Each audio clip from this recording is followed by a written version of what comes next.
Hello everyone, today we will discuss psychology test series part 4.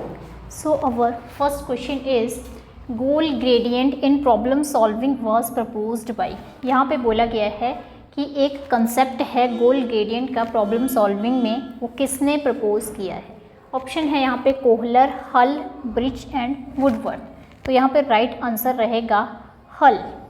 हल जी ने problem solving का एक तरह से मेथड दिया था, किसमें, गोल ग्रेडियंट में. Goal gradient in problem solving was proposed by Hull in 1932. और drive reduction theory also given by Hull. ये भी नोट करेंगे कि ड्राइव रिडक्शन थ्योरी भी हल जी ने ही दी है. Now next question is Shivani is angry after N argument with his boss. मान लीजिए कोई शिवानी है, उसकी अपने बॉस के साथ कोई आर्गूमेंट हो गई, फिर वो बड़ा गुस्सा आ रहा था उसको. After reaching home she is unreasonably critical of son for not completing homework. तो मतलब जब वो घर पहुंची तो उसने अपने बच्चे पे गुस्सा दिखा दिया कि आपने स्कूल का काम नहीं किया है, होमवर्क नहीं किया है, विदाउट एनी रीज़न. ठीक है. According to Freud, Sigmund Freud के according which defence mechanism she is using. तो सिगमंड फ्राइड के अकॉर्डिंग उन्होंने कौन सी रक्षात्मक युक्ति का यूज़ किया. सबसे पहले हमें पता होना चाहिए इस क्वेश्चन में कि डिफेंस मैकेनिज्म होते क्या हैं. डिफेंस मैकेनिज्म मीन्स रक्षात्मक युक्तियाँ. ऐसी युक्तियाँ कि हाँ जी कोई हमें स्ट्रेस वाली कंडीशन है उसको दूर करने के लिए हम कोई बहाने मार रहे हैं, या किसी पे कोई मतलब इंजाम किसी दूसरे पे थोप रहे हैं उस चीज़ से बचने के लिए. कि जैसे डॉक्टर ने बोल दिया कि हाँ जी आपको कैंसर हुआ है, आप मरने वाले हैं. ठीक है. तो उस टाइम बोल देंगे नहीं ऐसा हो नहीं सकता. तो मतलब हम वहाँ पे क्या यूज़ करें, डिफेंस मैकेनिज्म यूज़ कर रहे हैं. मतलब हम जो रियलिटी है उसको एक्सेप्ट नहीं कर रहे हैं. ठीक है. That is defence mechanism. मतलब किसी स्ट्रेस वाली कंडीशन से बचने के लिए जो भी हम यूज़ करते हैं दैट इज़ डिफेंस मैकेनिज्म. तो यहाँ पे क्वेश्चन में बोला गया है कि जो शिवानी है उसको अपने बॉस पे मतलब गुस्सा होगा. फिर अब बॉस को तो वो कुछ बोल नहीं सकती क्योंकि जो बॉस है वो उससे अगले लेवल का है. क्योंकि अगर उनको उसने कुछ बोल दिया तो फिर उसको जॉब से निकाल देंगे. तो वो जो गुस्सा है वो अपने कम लेवल वाले पे निकालेगी. तो घर में फिर बच्चों पे निकाल दिया गुस्सा. तो बोला गया कि कौन सा डिफेंस मैकेनिज्म वो यूज़ कर रही है. तो ऑप्शन है यहाँ पे आइडेंटिफिकेशन, रिप्रेशन, सप्रेशन, डिस्प्लेसमेंट. तो यहाँ पे राइट आंसर रहेगा डिस्प्लेसमेंट, विस्थापन. तो ध्यान रखना है डिस्प्लेसमेंट मीन्स कि जब हम अपना कोई भी हमें गुस्सा आ रहा है तो हम अपने से मतलब कम लेवल के पर्सन पे जो हमसे ज़्यादा स्ट्रॉन्ग नहीं है उस पर हम उस चीज़ को निकाल रहे हैं, उस गुस्से को निकाल रहे हैं. तो दैट इज़ कॉल्ड डिस्प्लेसमेंट, विस्थापन करना, अपना कहीं का गुस्सा कहीं और निकालना.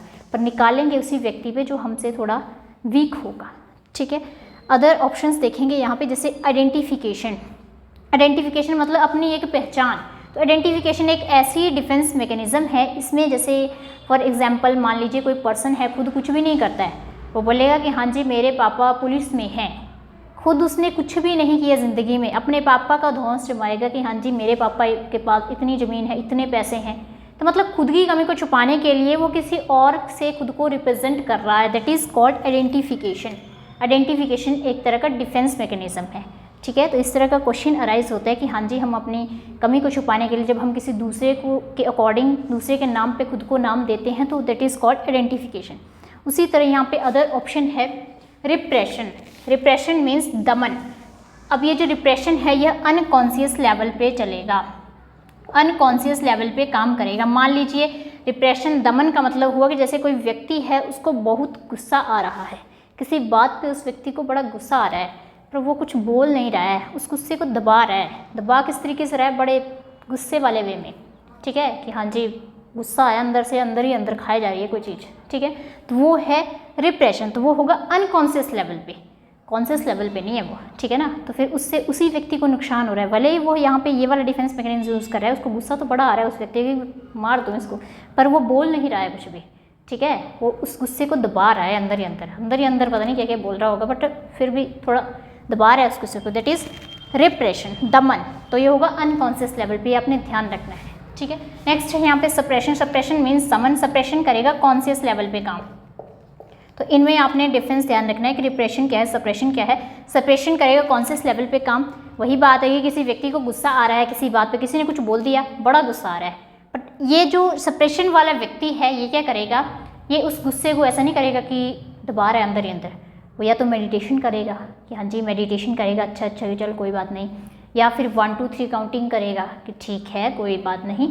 तो मतलब एक तरह से उसके अंदर वो गुस्सा नहीं रहेगा और ये जो रिप्रेशन वाला व्यक्ति था, इसके अंदर फिर एक दिन तो बहुत ही भूचाल आ जाएगा, क्योंकि गुस्सा दबा रहा है, तो गुस्सा दबाना अच्छा नहीं है, उससे बेटर है कि मेडिटेशन कीजिए, ठीक है। तो suppression is better than repression, जो शमन है वो बेटर है दमन के कंपैरिजन में। तो इस तरह का कोई भी क्वेश्चन बनता है तो आपको आइडिया होना चाहिए, ठीक है।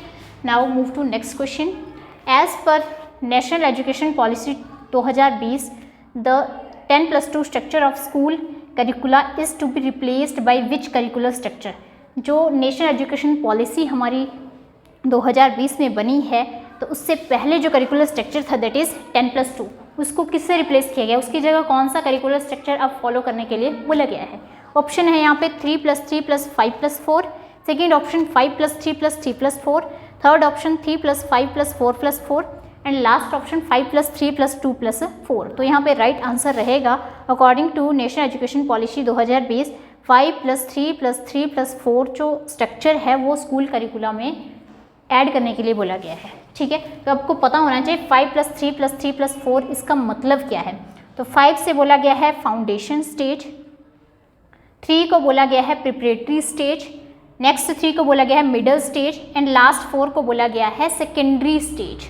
तो ये भी आपको पता होना चाहिए कि हाँ जी, अगर क्वेश्चन पूछ लिया एग्जाम में कि हाँ जी ये जो 5 है इसको किससे रिप्रेजेंट किया जा रहा है according to national education policy 2020, आपको पता होना चाहिए that is a foundation stage, okay. और फाउंडेशन स्टेज में आएंगे कौन सी एज ग्रुप के बच्चे, 3 to 8 ईयर्स के बच्चे, ये भी आपने ध्यान रखना है। मतलब 5 वाली श्रेणी में आएंगे 3 to 8 ईयर्स के बच्चे, नेक्स्ट 3 में आएंगे 8 to 11 ईयर्स के बच्चे, नेक्स्ट 3 में आएंगे 11 to 14 ईयर्स के बच्चे एंड नेक्स्ट लास्ट जो 4 ईयर्स है उसमें आएंगे 14 to 18 ईयर्स के बच्चे। मतलब जो 5 है, जो फाउंडेशन स्टेज है, ये चलेगी 3rd क्लास तक, ठीक है। नेक्स्ट 3 ईयर के लिए जो बच्चा पढ़ेगा वो पढ़ेगा 3rd to 5th, नेक्स्ट 3 आ जाएंगे हमारी 5th to 8th क्लास के लिए, नेक्स्ट 4 आ जाएंगे 9th to 12। वैसे तो क्या होता था 10+2 में 10th होती थी और +1+2 अलग से होती थी, पर यहाँ पे जो 4 ऐड कर दिया गया लास्ट में, यहाँ पे 9th से कंटिन्यू चलेगी स्टडी +2 तक कंटिन्यूसली, एक मतलब मास्टर का बनवाया जाएगा बच्चे को, ओके। तो आपको ये पता होना चाहिए। Next question, when did union cabinet approve the national education policy 2020। जो यूनियन कैबिनेट है उन्होंने नेशनल एजुकेशन पॉलिसी 2020 को अप्रूवल कब दिया था, ठीक है। ऑप्शन है 29 जून 2020, 29 जुलाई 2020, 29 अगस्त 2020, 29 जनवरी 2020। तो यहाँ पे राइट आंसर रहेगा 29 जुलाई 2020, okay. Now next question, emotional intelligence में be approved with which domain of theory of multiple intelligence. यहाँ पे बोला गया है कि जो इमोशनल इंटेलिजेंस है वो किस, जो मल्टीपल इंटेलिजेंस वाली थ्योरी है वो किस डोमेन से रिलेटेड है अकॉर्डिंग टू ऑप्शंस। अब हमें पता होना चाहिए कि जो मल्टीपल इंटेलिजेंस है ये थ्योरी दी किसने ही है, किसने दी थी, तो ये गार्डनर जी ने दी थी, ठीक है ना, ओके। मल्टीपल फैक्टर थ्योरी, एक तरह से मल्टीपल इंटेलिजेंस भी बोल सकते हैं, मल्टीपल फैक्टर थ्योरी, ओके। अगर पूछा जाए एग्जाम में कि मल्टी फैक्टर थ्योरी किसने दी है, ठीक है, तो वहाँ पे आएगा हमारे थॉर्नडाइक जी। बट अगर पूछा जाएगा मल्टीपल फैक्टर थ्योरी तो हम किसका नाम लेंगे, हम लेंगे गार्डनर जी का, ओके। तो यहाँ पे बोलेगा इमोशनल इंटेलिजेंस किससे रिलेटेड है। ऑप्शन है यहाँ पे intrapersonal and interpersonal intelligence, naturalistic intelligence, visual special intelligence and all.